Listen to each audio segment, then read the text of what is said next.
प्रिय विद्यार्थियों, आज इस कक्षा में आपका स्वागत है। सर्वप्रथम आज हम लोग जानेंगे कि खुली खदानों में दुर्घटना का मुख्य कारण क्या है।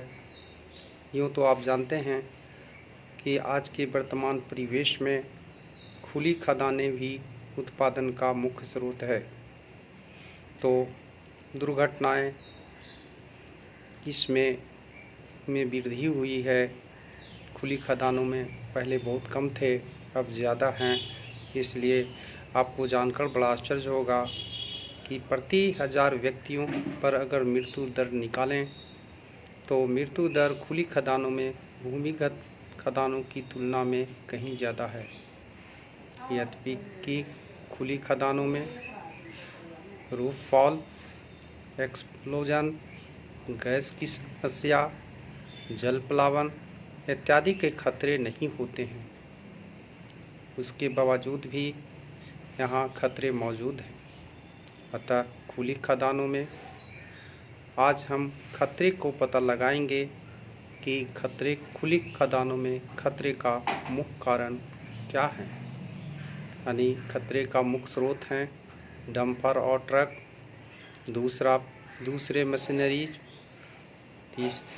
साइड फॉल है, व्यक्ति और इंसानों का गिरना तथा दूसरे अन्य कारणों से भी दुर्घटनाएं होती है। अब इसमें एक एक बिंदुओं पर हम प्रकाश डालेंगे। ट्रक और डंपर खुली खदानों में माल परिवहन के लिए यानी उसके कोयले या जो दूसरे सामानों को ले जाने का मुख्य साधन है। तो आधी दुर्घटनाएं इसमें हॉल रोड में और रोड में होती है। इसे रोकने के लिए ज़रूरी है कि इसका विकल्प बेल्ट कन्वेयर को लगाया जाए।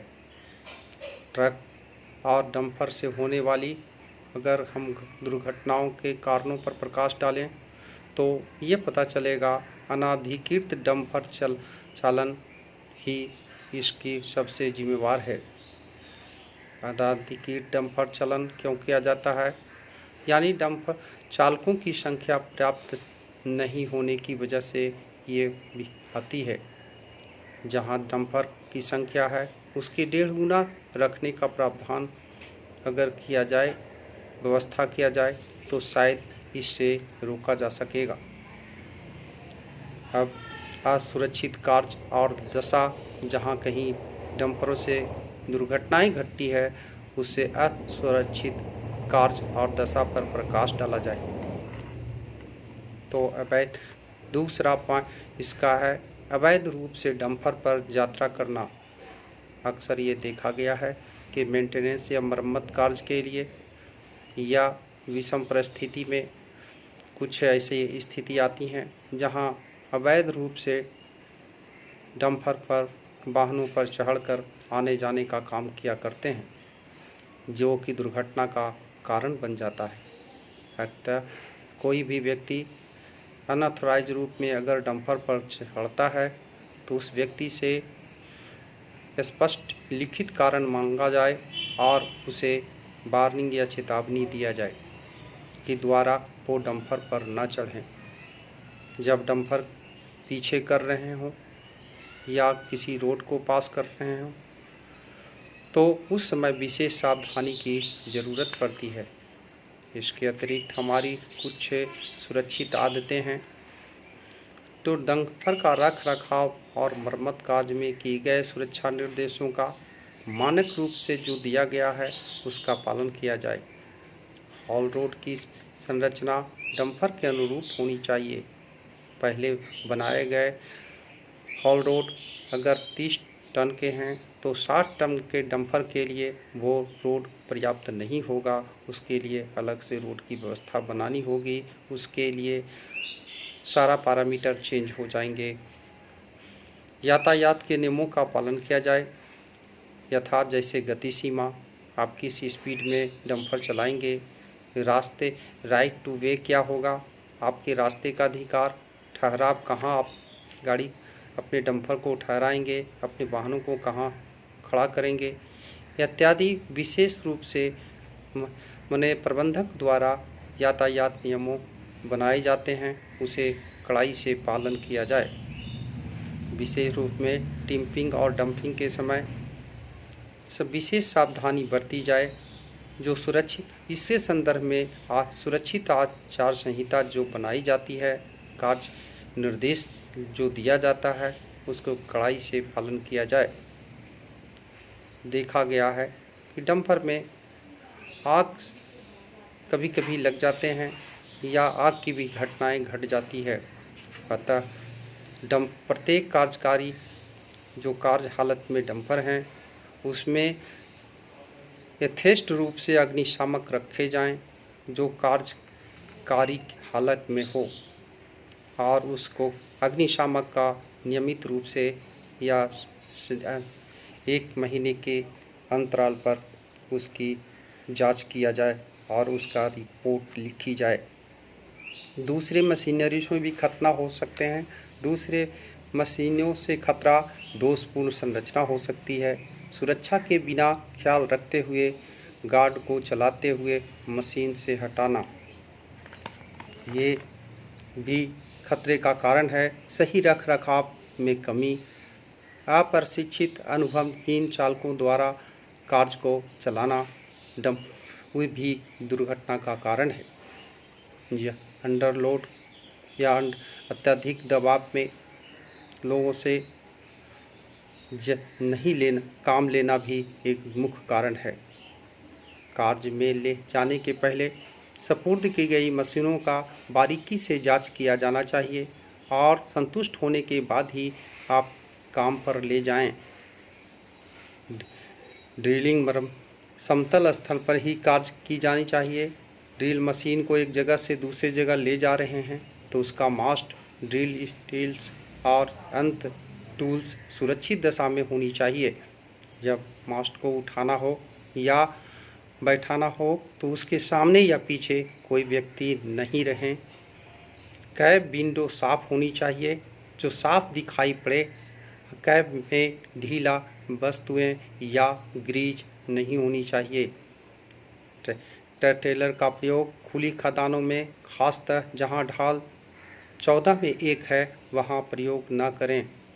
साइड फॉल से होने वाली दुर्घटनाएं, जहां देखा गया है बेंच की ऊंचाई चौड़ाई का जो सुशिक्षा निर्देश डीजीएमएस द्वारा दिया गया है उसके मानक के रूप नहीं हुई है रखी गई है, वहीं दुर्घटना घटी है।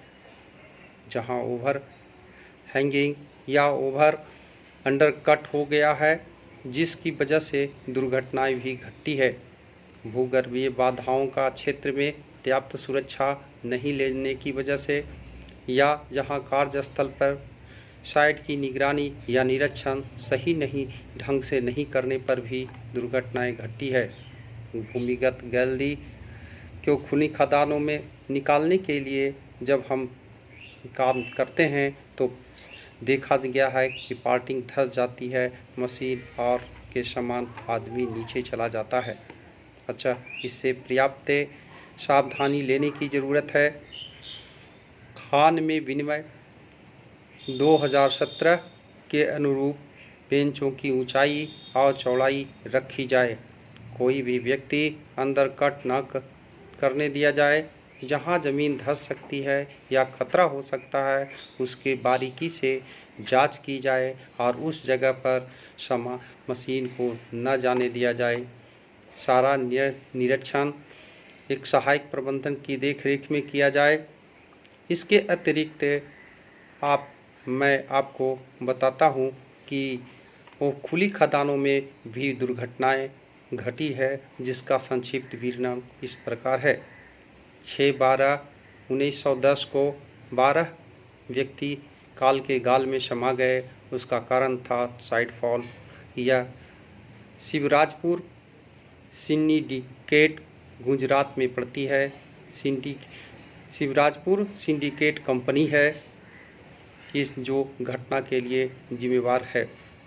29/9/1957 को 11 आदमी की मौत साइड फॉल से हो जाती है।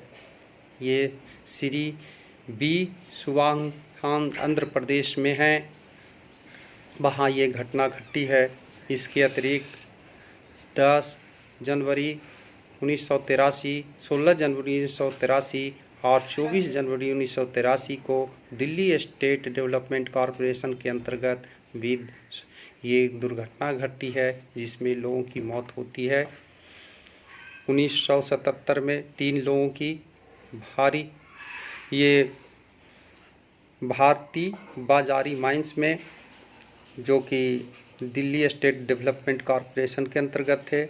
1978 में 6, 1979 में 2, 1980 में 8 और 1981 में 10 लोगों की मृत्यु हो जाती है।